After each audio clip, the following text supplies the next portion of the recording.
Rock100DIZ.com, back with the Sports Crunch 43 after the hour. You want to chime in? All you got to do is hit us up at request at Rock100DIZ.com.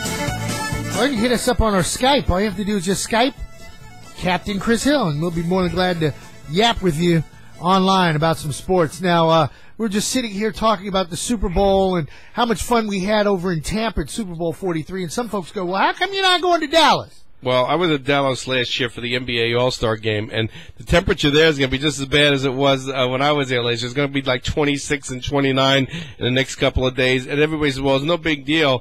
You know, like Media Day is going to be tomorrow inside, you know, that palace of a stadium, which is fine. But then when you walk out of that palace of a stadium, you're in a big open there in Arlington there with Six Flags and the Rangers play.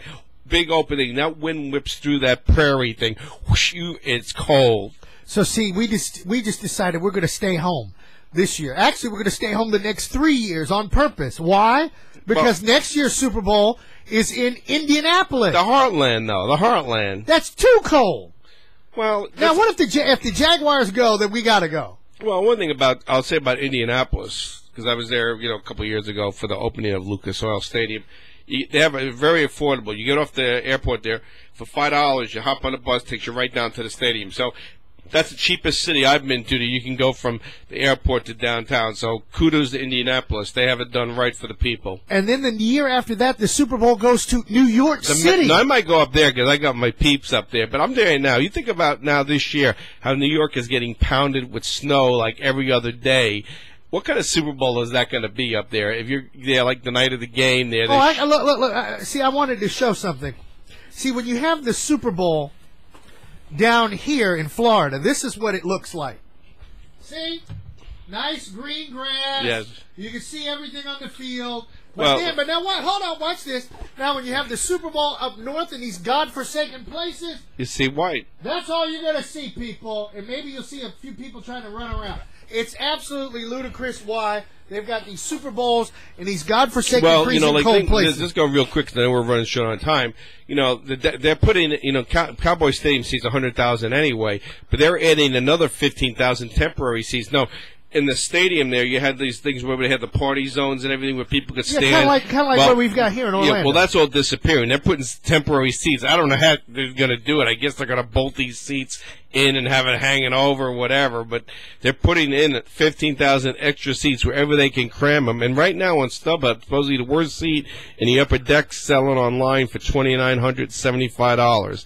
And they even add more insult to injury. They're setting up in a parking lot outside of Cowboy Stadium 2 humongous HD screens, and they're charging people $200 to hang out and watch that on the screen. Man, you've got to be they say people are buying tickets. I say because they feel like they're still there even though they're outside. Well, now, remember when we went to Tampa? How much fun we had, even though we were commuting every day, 80 miles. Yeah. Actually, from here, from the actual studio, close to 100. It was 91 miles from here to Tampa, where we had to be. And we did that for 5 days in a row. And well, the thing is, though, 6 days. We had all access. We had a lot of access to celebrities and stuff like that. But, I mean, for the common fan, you know, in fact, they actually did a thing online today, and 80% of the people would rather be home watching it on their HD TV where their beverages are cheaper and everything than actually going to the game. So that's the thing that the NFL is really worried about. Now, I brought one thing real quick today. They were talking about it in the paper the last couple of days. Sam Farmer from the LA Times.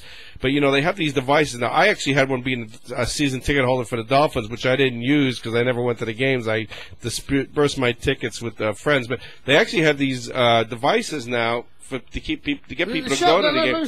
To get people to go to the game.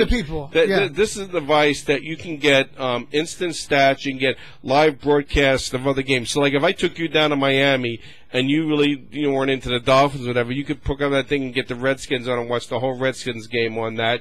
You know, you get the right to the red zone things. If you want to watch the red zone channel, you can sit there and watch every touchdown or anything. So this is the future of the NFL. They get people to go to the game. The young, people are in the thing that you can have this fan vision where you can sit in the stands and go to the game. Plus, you also have the experience of seeing every other game at the palm of your hand. So that's what the NFL's being innovative, knowing that they have to keep up with technology in the future.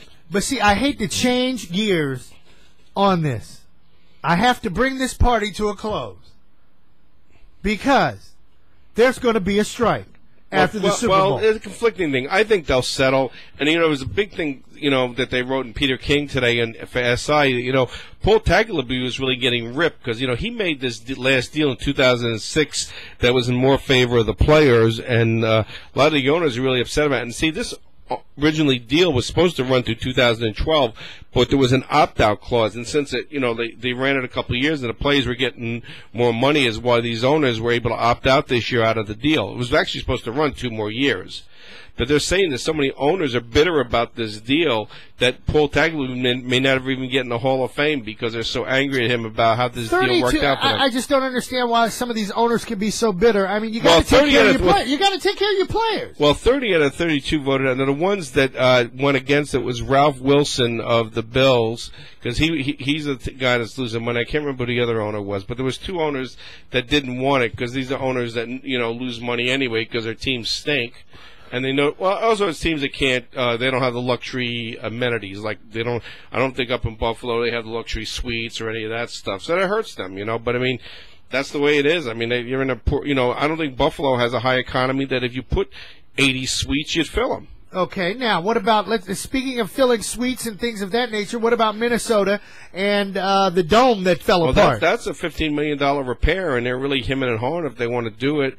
I'm thinking right now, if LA gets their ducks in order and gets a stadium built out there, or get people to get together to get something going, you're going to get the Vikings, or you're going to get the Chargers, or you could even get the Jacksonville Jaguars. I think you're putting the Jaggies on blast. Well, I'm putting the Jaggies on blast because I don't think LA wants the Jags. I think LA wants, preferably, I think LA wants the Chargers, and I think they would even take the Vikings. They want an AFC and an NFC team. Now, I guess if they couldn't get the Chargers, then the Jaguars would be a good replacement. But they're also throwing out there all these time that they want to go overseas, and London Jaguars would work. Hey, Jaguar cars made in England, so hey. Yeah, I told you about that one. Other NFL news, Philadelphia Eagles will use their franchise tag on Michael Vick next month.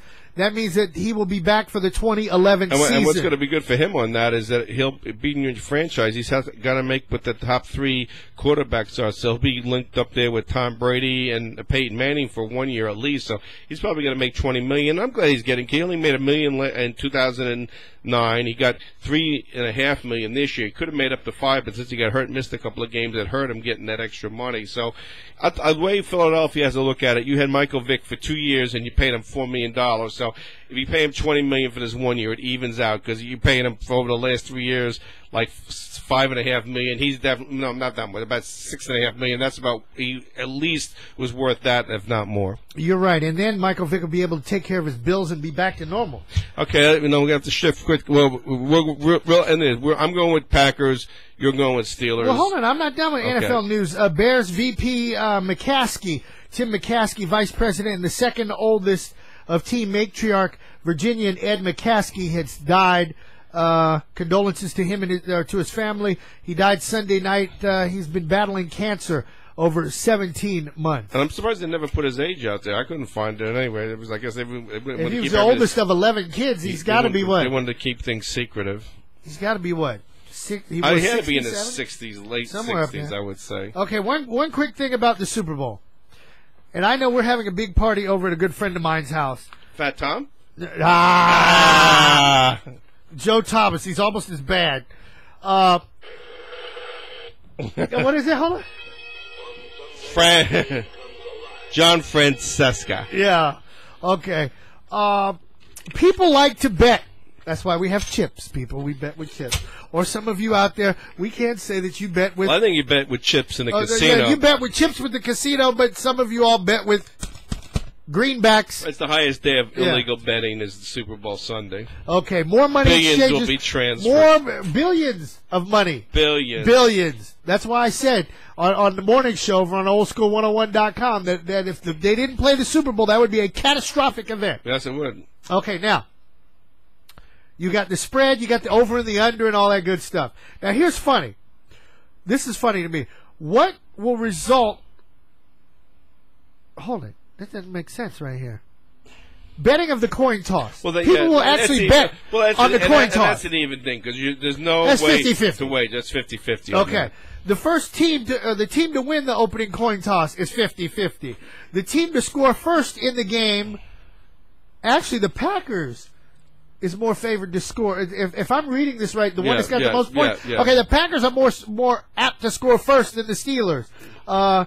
The first score of the game will be a touchdown, or will it be a field goal or a safety? They're going with a touchdown.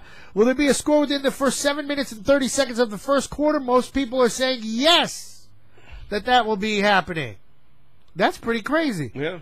They even bet by total first half points, total second half points, total Steeler first half points, total Packer second half points. And you know, most people have at Super Bowl parties. They have those boxes where people buy these boxes, and you go by the score at the end of the boxes, and you hope you have that lucky box that has those two last numbers. Yeah. So Joe Thomas, if you're listening, we got to have the boxes going. Got to have the boxes. $1 a pop on that. So this is going to be pretty fun. And people, whatever you do at your Super Bowl party, please exercise some caution driving home, or better yet, do like I am. I'm just going to spend the night. I ain't trying to drive home. Well, I know the main reason you're not driving home. You want to watch after the Super Bowl, that special edition of Glee they're going to have on Fox. I don't even know what the hell that is. Okay, no, never mind. Are we going to switch to the NBA quick? Let's talk a little basketball. All right, last night was a blowout. The Magic won by 16 points, and it was funny. And our buddy Charlie Bernstiens was not really brought up to me, because he's an avid watches the sporting betting lines. I think he wagers a little bit on his own. But the Magic didn't even cover the spread on that game. They were favored by 18. Isn't that incredible? That's how bad the Cavaliers are. In fact, I think at the end of the season, the Cavaliers will probably go down as the team that probably had the biggest drop-off from – I think they won like 64 games last year, where this year they'll be lucky if they win 12 the way they're going. Cavaliers 8-39 off the bench. Well, actually, their highest scorer was Manny Harris. He got 20 points. But then off the bench, doesn't look too bad. Ryan Rollins got 11, and some guy named Samardo Samuels. Well, he got 16 points. But now let's look at the Magic now. Turkoglu only got 9. Jameer Nelson only got a touchdown. Jason Richardson got 12. Dwight Howard got 2 dimes, and Brandon Bass got a dime and 2 pennies. Well, like I say, they're playing in Memphis tonight, so I think they would try to distribute the action out, knowing that they would not lose to the Cavaliers. They didn't want to play everybody a lot of minutes. You look at the well, hold on now. I'm also looking at this now. Dwight didn't play more than 30. Ryan Anderson got 23 points. J.J. Redick off the bench had 17, but then the rest of these people, Earl Clark, 1. Quentin Richardson, 2. Chris Duhon. No, I got it wrong. You know one thing? Hold on. Chris Duhon, 1. Earl Clark, 2. Quentin Richardson, nothing. Now, see, I keep telling y'all we got rid of white chocolate, which I wasn't too pleased with that one. But you could have took white chocolate, Chris Duhon, Earl Clark, Quentin Richardson, and brought in Carmelo, and we'd have a championship. Well, the thing is, that's what I was debating last night. If they actually did bring in Carmelo, and I'm talking about, think about it, on loan, I think he's going to be a Knick no matter what. But what if we pushed the thing? Otis said, well, we get rid of because I don't think a lot of people are actually thrilled with Gilbert Arenas right now anyway. But you can't get rid of Gilbert Arenas because that's the money matches no, up. But that's your boy's boy.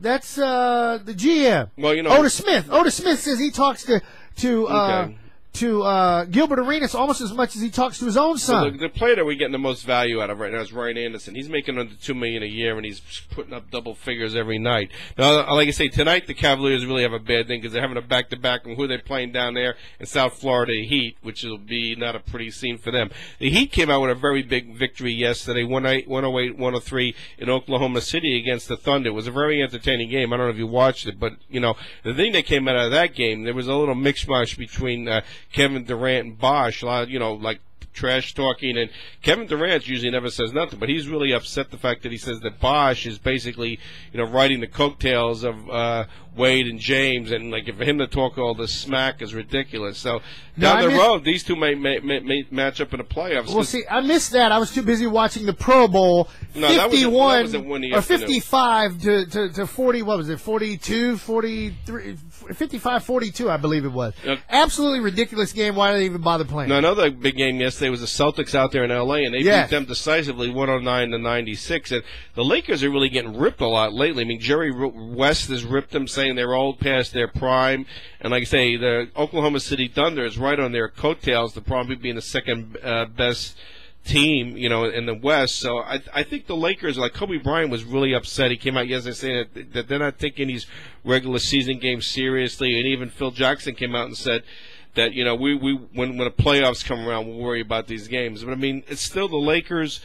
Really, right now, if they do have a chance of winning the West this year, this will be the end of the run, I think, for them. I think you're looking at Oklahoma. So you mean to tell me I can take my L.A. Lakers jersey now and wear it to the gym when I go work out? Yeah, you could do that. Okay. Now, another one, I wish we could get hold of our former buddy of the Magic, Jason Wallace, because his San Antonio Spurs gets no fanfare, but they're running away with the West. But for some reason, people feel when the playoffs come, they won't be dominant. I don't know. But, I mean, you look at the record, it's incredible, their record. What is their record?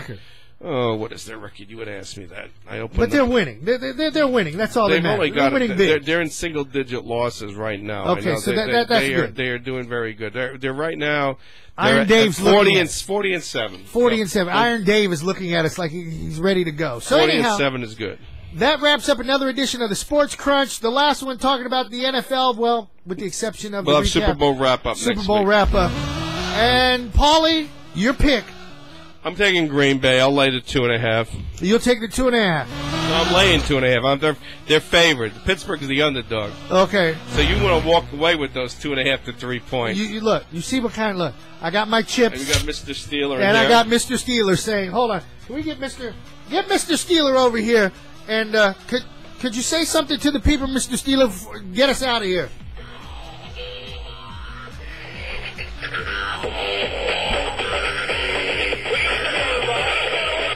Oh, hold on. Whoa. I got it. Hold it, stop. I think it goes a little like this. Every team needs a Brahma bull to steamroll through the stacked defenses of the pros. They must meld the butt of a billy goat with the sudden surge of a sprinter.